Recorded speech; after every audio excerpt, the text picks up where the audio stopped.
Hi, I'm Dr. David Baker Hargrove. And I'm Robert Baker Hargrove. And we're at the top of your inbox. This is the place where we come together to bring to you all of our years of lessons learned from owning and operating businesses, both independently and together. And our goal is to provide you with a little bit of a business bite for you to take back to your company to help your business grow and your leaders develop.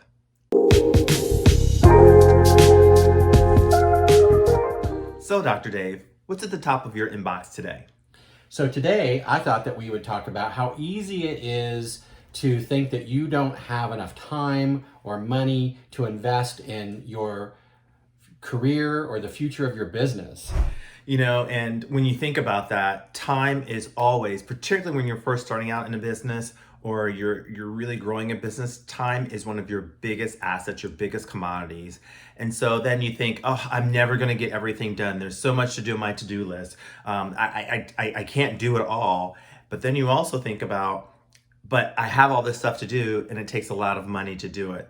Well, you know what? You have to take it one step at a time and allow yourself the ability to be able to celebrate the small things, the small wins, and do what you can within your control.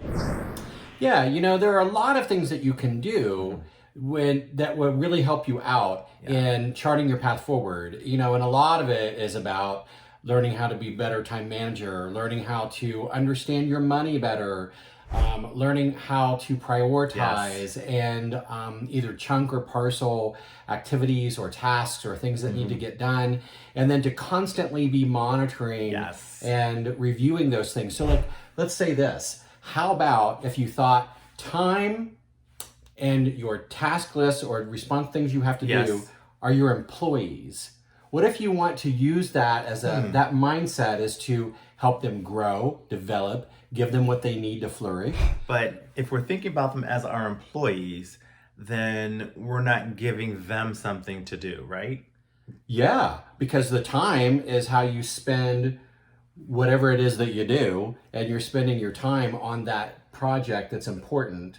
And then the same thing with building your tasks or priorities. You're putting the most important things first, and you are monitoring and managing the process so it has room to grow and flourish, which is really the point. And it may be a bad metaphor. And it makes sense to me, but it doesn't make sense to him. But that's why we're different, and that's why we work. Bless his heart. So what I'm thinking is that what you're saying is if you have your task that you need to do, prioritize your task.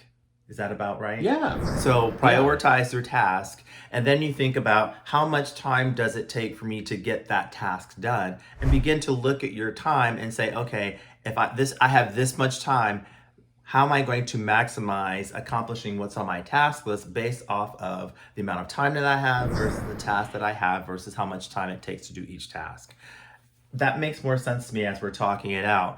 And, maybe it doesn't make sense to you. It didn't make sense to me at first, but I had to talk it out. Everybody has their own way of thinking through things. And that's why it's important to be able to recognize what works for you and what makes you more efficient. And sometimes, the way that you look at something isn't the way that other people look at something. But that doesn't mean that either one of you can't be efficient. It just means that you have a different approach. And you have to start thinking about there's no wrong way necessarily to look at managing your future or the future of your business or career. Well, and the thing I think is really important, what we just demonstrated, is sometimes find someone that you can talk things out with, because they may help you see things in a different way. I totally didn't see what David was saying, but yet after we talked it out, I had a better understanding, and we could then begin to say, oh, this is what we can do. This is how we can accomplish this. And when you begin to have those conversations, remember, you don't have to hold that all in, but you have those conversations. You can talk about it with someone that you trust. And if you don't, you can always reach out to us. Then you can begin to see those things a little differently. So that makes a lot of sense to me. Yeah, it's really important to learn how to manage the processes in order to become more successful.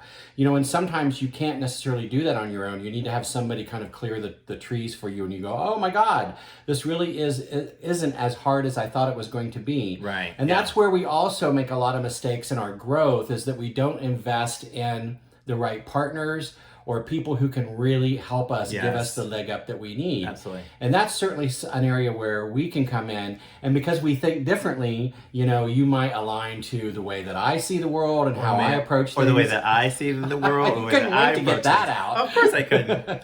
But in any case, if any of this sounds very interesting or you could use some help with this, you can reach out to me at robertbakerhargrove.com. Or me at drdavidbaker-hargrove.com. And don't forget to like and subscribe to our channel. And you can reach out to both of us at bhcassessment.com. So until next time, we'll see you at the top of your inbox.